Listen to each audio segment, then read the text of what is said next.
अभ्यास 5 प्रश्न 2। कोण ए समकोण हो तो ए बी की माप होगी। यहाँ पर ये आकृति चित्र दिया गया है। इसमें ए बी सी ये त्रिभुज है।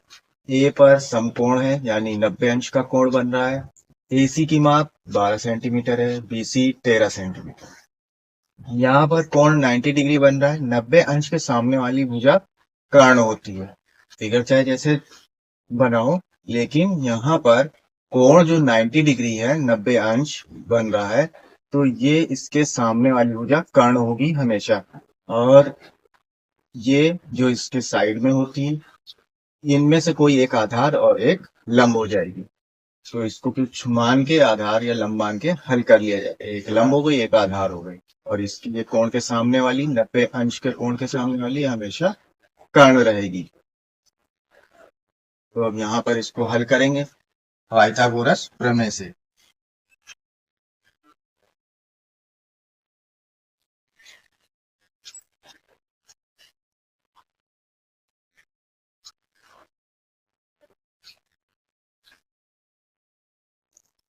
पाइथागोरस प्रमेय है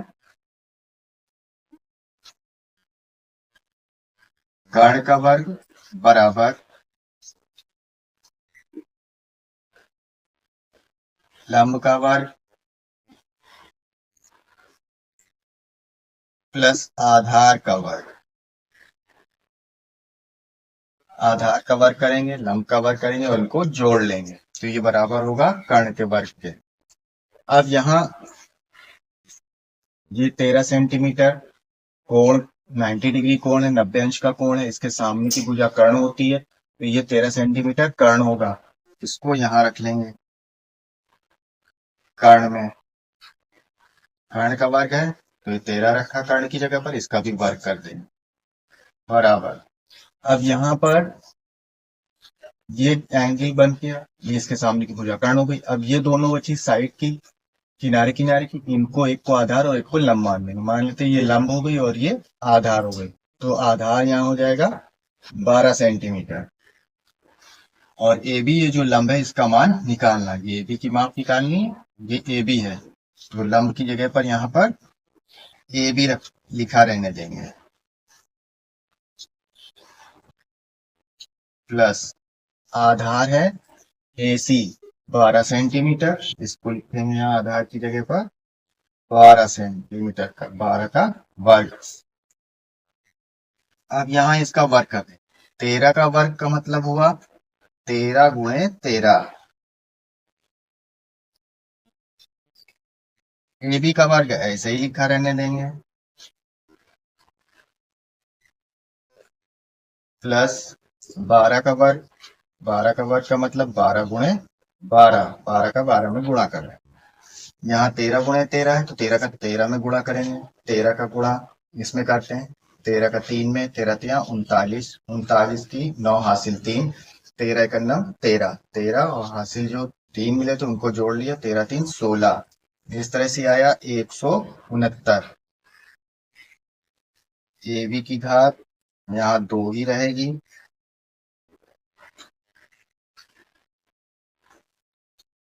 12 गुणे 12 इसको हल करेंगे। 12 का 2 में गुणा, 12 दूना 24 की 4 हासिल 2, 12 का नम 12 और हासिल 2 जो थे उसको जोड़ लेंगे, 12 2 14। इस तरह से ये आंसर आया 144। ये हो गया। अब इस पूरे पक्ष को पलट कर लिख सकते हैं। ये पूरा पक्ष इधर लिखा जा सकता है और ये वाला इधर लिखा जा सकता है। इसमें कोई भी चिन्ह नहीं बदलेगा, यानी दाएं पक्ष को बाएं में, बाएं को दाएं में लिख देंगे तो कोई भी चिन्ह परिवर्तन नहीं होगा।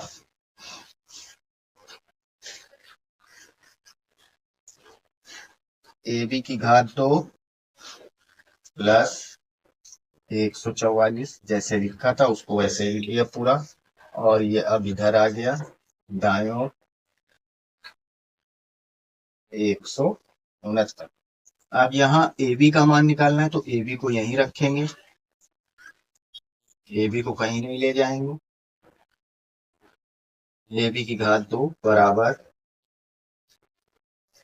169 ये पहले से लिखा हुआ है। अब ये 144 जो प्लस का है बराबर के दूसरी तरफ है, अब इसको बराबर के इधर दाईं ओर लेकर जाएंगे तो चिन्ह बदल जाएगा, इसलिए कि एक पद को ले जा रहे हैं बाईं ओर से दाईं ओर, एक पद जा रहा है तो अब इसका चिन्ह बदल जाएगा, यहाँ प्लस का है तो ये हो जाएगा माइनस का।